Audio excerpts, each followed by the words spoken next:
everyone. Welcome back to English Pod. My name is Marco. And I'm Erica. And today we're bringing you an advanced lesson for all of our advanced learners out there. That's right. And in this lesson, we're visiting a history class. Yes, we're going to be talking about a very interesting topic that's known around the world, which is International Workers' Day. That's right. And we're going to learn a little bit about the history of the workers' movement in the United States. Right, but we're also going to be taking a look at some great words and, of course, a little bit more advanced or complicated structures. That's right. So I guess without further ado, we can get started with the dialogue. All right, everyone, settle down. Let's get started. As you know, an important aspect of becoming a good citizen is understanding the genesis of our legal system. It's not enough to simply memorize our laws. It's necessary that we comprehend why and how they were formed. This brings me to our topic for today. Does anyone know what we celebrate on May 1st? Cinco de Mayo.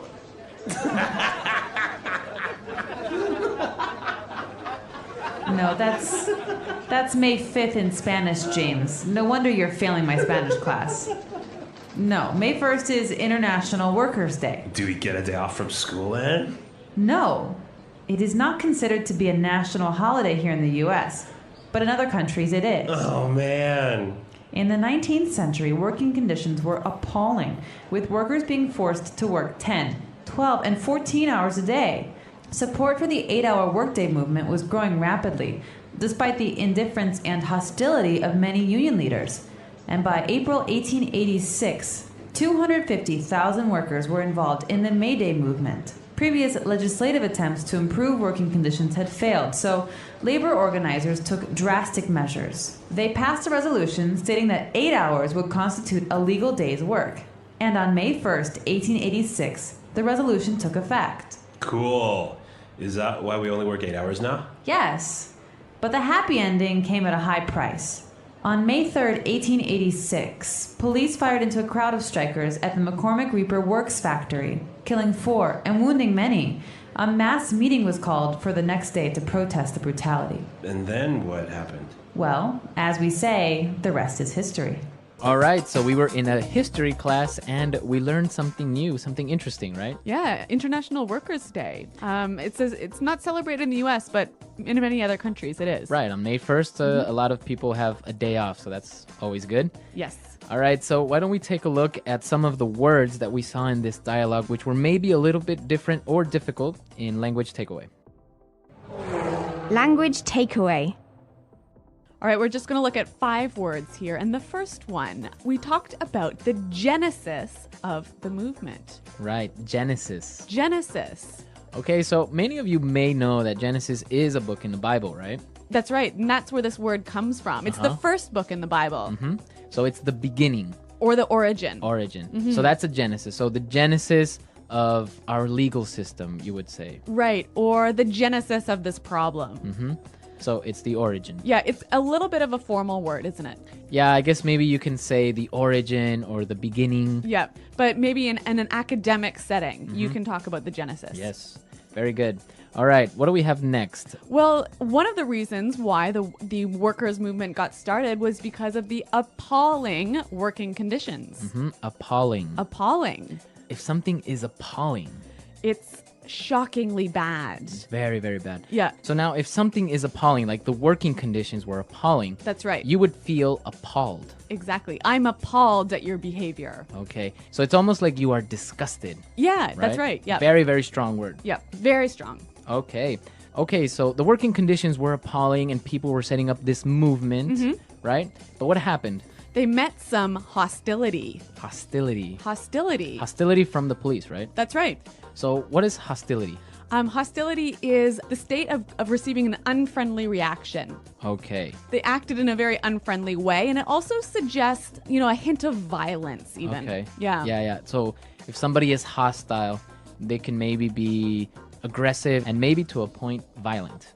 That's right. Okay. So a hostile person. Yeah, or a hostile environment, a dangerous environment. Okay, hostility, hostile. Very good. Yep. Now, because of these appalling working conditions, the labor movement decided to take drastic measures. Drastic measures. Yeah, drastic measures. This is a really wonderful phrase, and I think it would help us to listen to a few examples of this phrase in use. Example 1. The president was faced with some difficult decisions and was forced to take drastic measures to solve the crisis. Example 2. The police took very drastic measures to control the protesters outside the government palace. So we understand drastic measures as extreme actions or decisions, right? Yeah, exactly. I think there's a saying that says desperate times call for drastic measures. No, desperate times call for desperate measures. Oh, dang.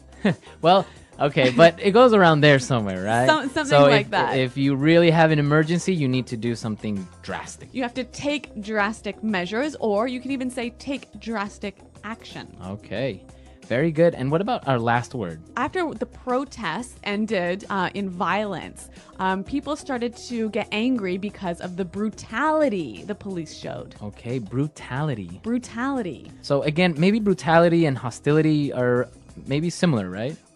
A little bit similar. So brutality is the state of being harsh or very forceful.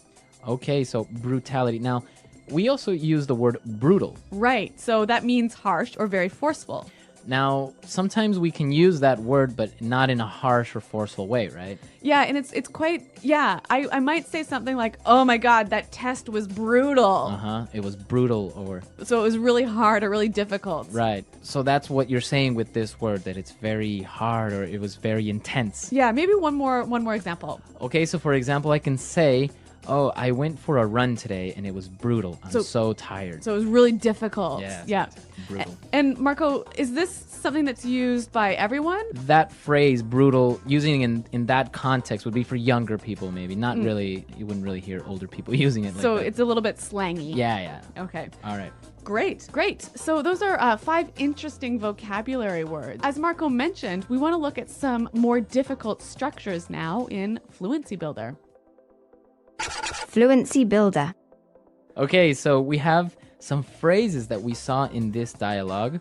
And, well, let's start with the first one. Well, the teacher opens his discussion by talking about how an understanding of the legal system is an important aspect of being a good citizen. Okay, an important aspect. An important aspect. So, well, maybe we know the word important, right? So what's Obviously. an aspect? A part of something, an important part of something. Okay, so the teacher started with an important aspect of and then specified the idea or what part it belongs to. Right, so it usually follows this form. Noun is an important aspect of noun. Okay, So for example, quality control is an important aspect of keeping customers happy. okay, perfect.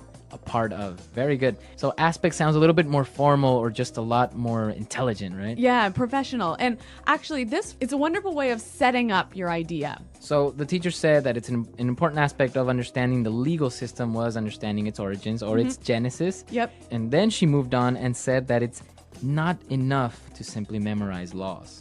That's right. It's not enough to simply do something. Okay. So the beginning of this sentence, it is not enough to simply something.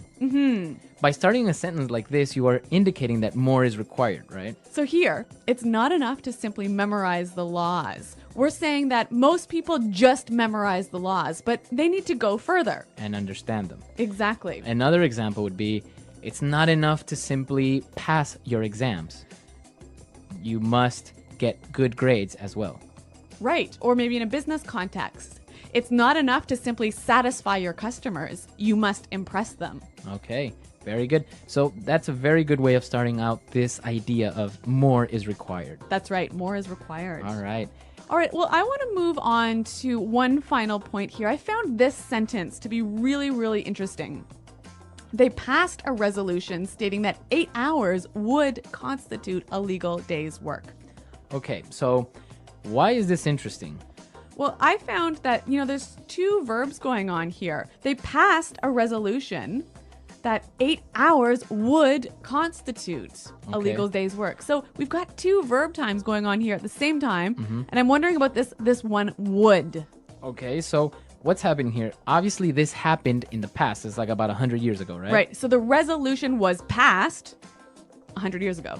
Right? So this is going on in the past. Right. But there was a future action that was going to happen in consequence of this. Right. So the resolution stated that 8 hours would constitute.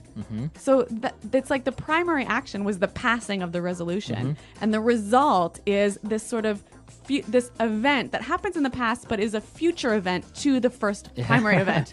Does that make any sense at all? So this is called the future in the past, right? That's right. Okay, so it's a grammar structure. Many of you maybe know the simple present or the future tenses, but this is a little strange one. And as we said, so maybe it's a little bit difficult to understand the grammar in general. So why don't we take a look at some more examples of how we would use this future in the past? Example 1. The president said that he would cut taxes by 5%. Example 2. I made a promise that I would not smoke anymore. Example 3. Carl told me he would buy a new car. Okay, so now I think it's clear this whole idea of the future in the past, and we'll also be answering any questions on the site if you have any problems, right? That's right.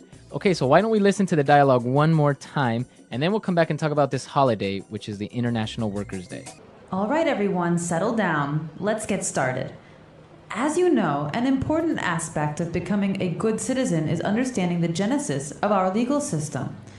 It's not enough to simply memorize our laws. It's necessary that we comprehend why and how they were formed. This brings me to our topic for today. Does anyone know what we celebrate on May 1st? Cinco de Mayo.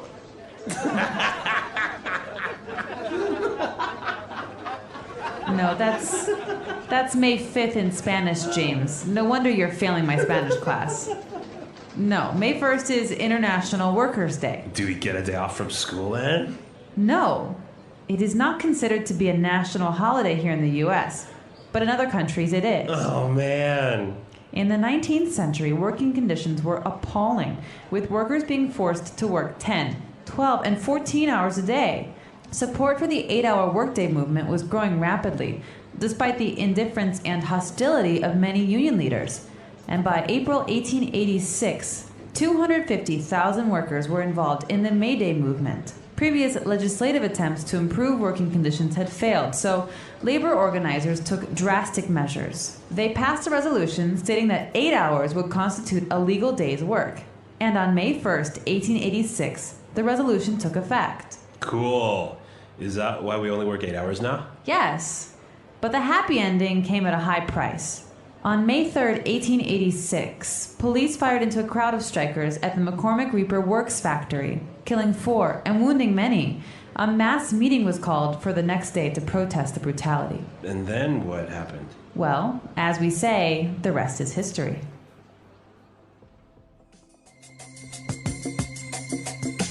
All right, so Erica, in Canada, do you celebrate this? We do, but not on May 1st. Oh, really? When is it? The first weekend in September. Oh, really? And why? I am not 100% sure. I think it's because we already have a long weekend in May because because on the 24th of May is the Queen Victoria's birthday, so we have to celebrate that. Oh, really? Yeah, we can't have 2 vacations in the same month. Oh, wow. Well, yeah, I mean, it's not productive, right? Exactly. Well, what about in Ecuador? Yeah, we do. On May 1st, it's a holiday, and we actually have 2 holidays in May as well, because on the 24th, we actually celebrate the Battle of Pichincha, which is one of the decisive battles for the independence of Ecuador. So we don't mind having 2 holidays in the same month.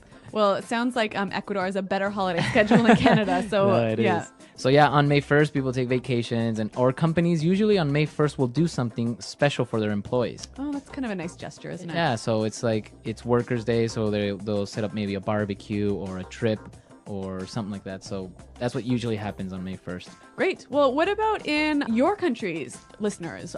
Do you celebrate May Day? May Day. Yeah. May 1st, right? The English Pod Audio Review. Listen to the meaning, then say the vocabulary word. Relax. Become calm. Settle down. Part. Aspect. Origin. Beginning. Genesis. Understand deeply. Comprehend. The day that all people in a country will be on holiday. National holiday. Terrible, horrible, shocking. Appalling. Showing no interest in. Indifference. The attitude of treating something as enemy. Hostility. Relating to legal system. Legislative. Sudden and severe. Drastic. A formal document stating the wishes of a group. Resolution. Form. Consist. Constitute. Violent treatment or behavior. Brutality. Shoot guns into a place. Fire into. Describing an event that is done to honor and remember a person or event in history, in commemoration of. The lowest socioeconomic class, workers. Proletariat. A public meeting of a large group of people to support or oppose something. Rally.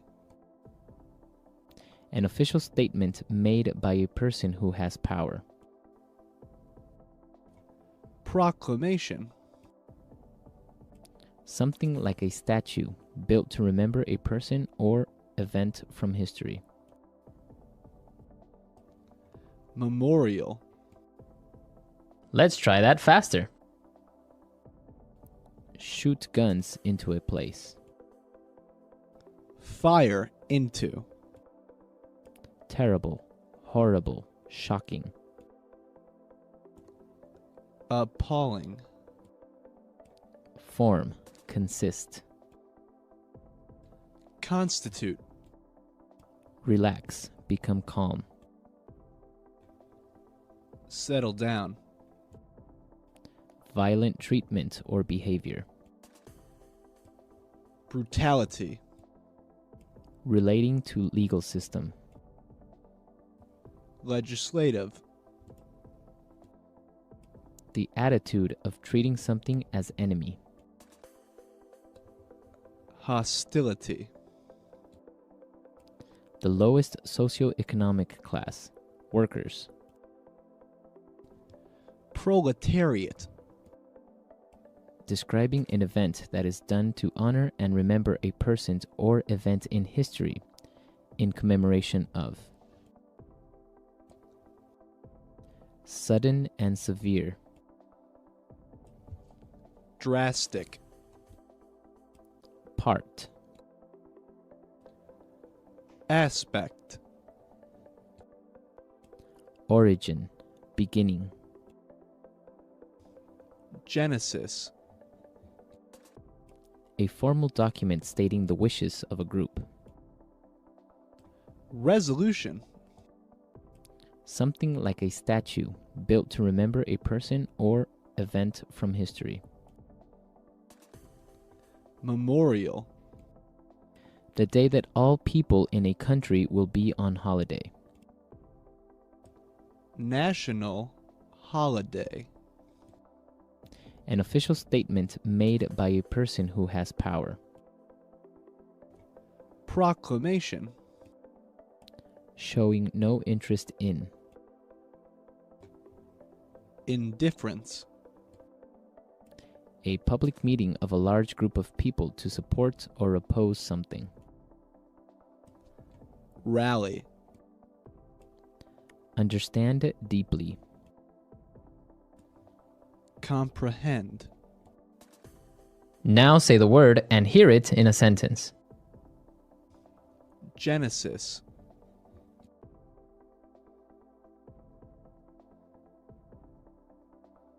How did you get started on this project? What was its genesis? Genesis.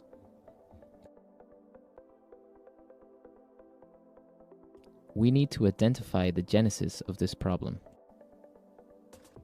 Genesis.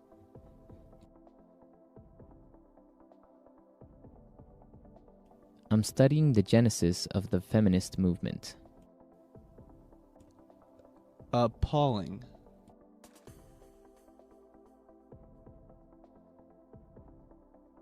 The way those poor children have been treated is just appalling. Appalling.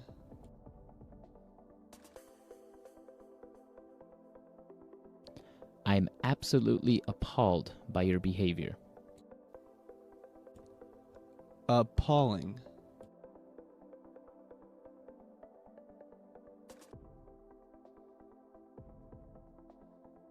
The service in that restaurant was appalling.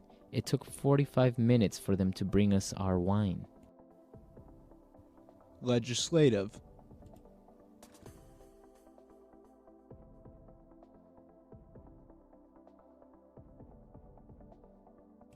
We can't just rely on self-enforced policy. We must find a legislative solution.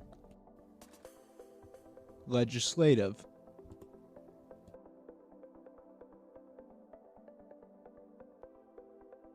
I don't know much about the legislative process in the US. Legislative.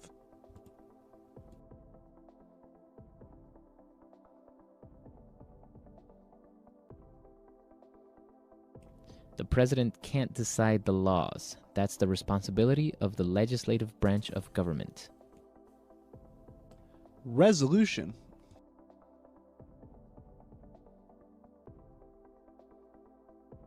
The board will vote on a resolution asking the president to resign. Resolution.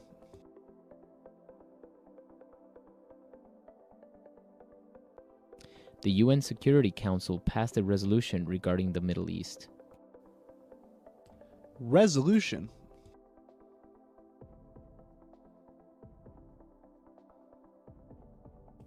A resolution was introduced in the Senate supporting states' rights.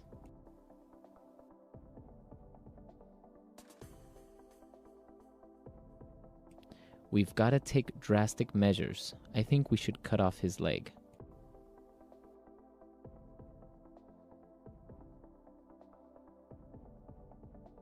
This calls for drastic measures. I'm declaring a state of emergency.